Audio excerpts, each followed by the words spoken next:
This other issue may play into one big role. Is it possible that my negativity can be coming from others' negativity? Such as I'm up here and I'm trying to bring someone up here because they brought me up there. But they're weighing on the reality. Now I'm feeling like it brought me down to their reality. Well, here's why. So you're focused upon something just because you want to feel good, and you're in the vortex. But when you're in the vortex, because you remember not being in there, you sure like it when others are in there because you want them to feel good like you've discovered. And then you notice someone not in. But because they're not in, they can't hear you. And when you talk vortexy, they think you're nuts.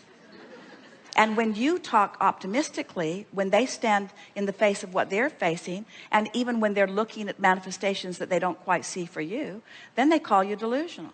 So then, because your desire to help them is so strong, you exit the vortex to help them. And now you got nothing to give them. What if both parties' desires are similar? Well, then your words didn't come to me. It was brought to me. And the same person is struggling with reality and what is wanted. Well, you see, we're asking something pretty significant of all of you. We're asking you to ignore the reality that's had nearly your undivided attention and to hang your star on your emotions just for a little while, because we know when you do it, your reality will flip. But that's what faith is. Faith is finding the vibration without the evidence that backs it up. And most people are looking for the evidence out here in reality. We say we love working with terminally ill people because they finally are the only ones that will do the real work. Because as long as there's one more thing you can do, one more thing you can wrestle to the ground, most of you will do it. It isn't until something gets your attention and you accept that it's the vortex work, it's the alignment with who you are, that you begin to feel your full power, you see. So what happens as you're interacting with other people, it's very common that your desires are similar. In fact, you co-create with your mate. You've co-created such magnificent things in your vortex. You're tied together in a very, very powerful way. But when either of you is not in vibrational proximity to the vortex, it doesn't matter where the other one is, because if you're not there, you can't feel it. And so what we're really saying to you is, and it's hard to hear, but we really want you to hear it, you have to be willing to ignore what everybody else is doing and make your relationship with your vortex the most important relationship that you have. It's like a mother said to us one day as we were encouraging her in how to respond to her son, who things were not going well for, and her heart was broken, and she was wanting to explain to us all of the things that were going wrong.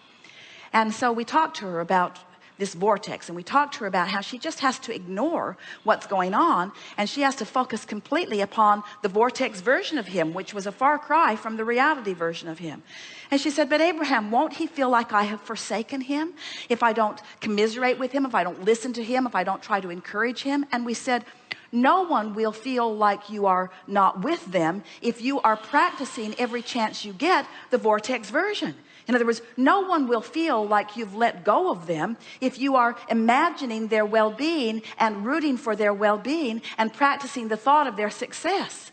But no one benefits from your attention to what is when what is isn't what they want. They think it is. They say, come here and be there with me. So you march right out of your vortex and you be there, and then you both resent each other because neither one of you feel good because you're not in the vortex. And meanwhile, the good news is you're both putting more in the vortex, you see. Here's what we would do if we were standing in your physical shoes. We would end every day by putting ourselves in bed, say good night to everyone with the idea that you're not going to talk any further. And as you're drifting off to sleep, we would go as general as we can into a place of appreciation. Appreciate your pillow. Appreciate the air conditioning in the house. Appreciate the roof over your head. Appreciate just the simplest things that don't challenge you in any way. Just appreciate. And if you can drift off to sleep in appreciation, if you go to sleep in the vortex, you'll wake up in the vortex. It's just the way that it is, because your vibration is where you last left it. So when you waken in the morning, let your first thoughts be, oh, I like that feeling of appreciation. And then if you can do a little bit of basking just to keep it going. In other words, it's so much easier to start with the vortex and let the vortex affect reality than it is to face reality and then try to drag reality into the vortex, because law of attraction is amplifying wherever you're at. So if you have a relationship with someone who's really verbal, and you do, and so are you, and the conversation's going on around you a lot about what is, you make it hard for you to catch a moment where the vortex can take you in. Now we want you to feel this picture, feel this. So you've put all of this into your vortex, and this larger part of you stands as the summoner of you. You're being called home to the fullness of who you are constantly. And the reason that you feel every emotion that you feel is because when you're being called home and you're non-resistant, you go, which is the elation. When you are being called home to who you are and you're non-resistance, it feels like passion, it feels like appreciation, it feels like love, it feels like the heavens are opening, as you said. But if you've been talking it up about things that aren't working, and you've been opening the door, and you've been noticing that what you're looking for isn't there, and the vortex is calling you, it feels like tension when you don't go. So the more you can relax and let the vortex take you, then not only the better you feel, and then you can begin counting your blessings, so to speak, making lists of positive aspects, but the more manifestations will show up that you can then begin reiterating. It would sound crazy to a normal person to hear Esther crowing about being called with no shoes to the gravel so that she could walk into the closet with no shoes on so that she could discover a problem that she didn't know she had. But to Esther, that was manifestation that indicates that the universe is looking out for me, and that I'm in the vicinity, that I'm being called and letting it happen through the path of least resistance.